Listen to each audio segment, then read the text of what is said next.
conceptual reasonability of what's being offered to you here is incredible.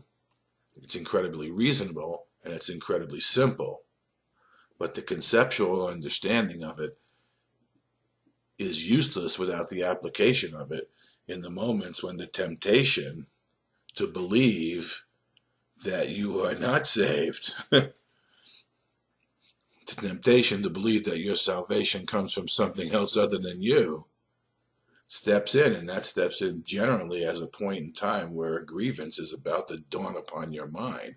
A grievance is about to be enacted upon you and your brother, thinking that your brother has done something to you that you've actually done to yourself.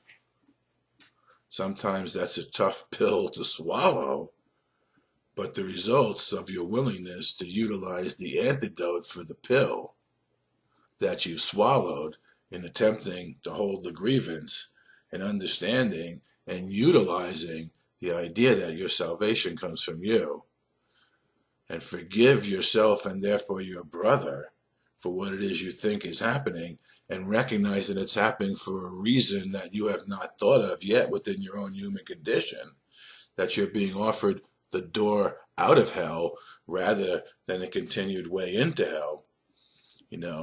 When you apply the teaching, the application, as we were in the beginning of the workbook, it's in the application and the doing of the lessons that the understanding of the theoretical framework that we call a text begins to make sense and be true for you. And the more you utilize and apply these things, the truer and truer this becomes, until you see that what it's led you to is what is true. The thought system that it's offering you is from the whole mind of Jesus Christ and utilized by your right mind. It allows you, even as, even with an ego, to at least have the ego trained, because the ego loves to learn, loves words, loves concepts. It loves to utilize the concepts. So when you allow the ego, you feed the ego these concepts, and it begins to utilize the concepts.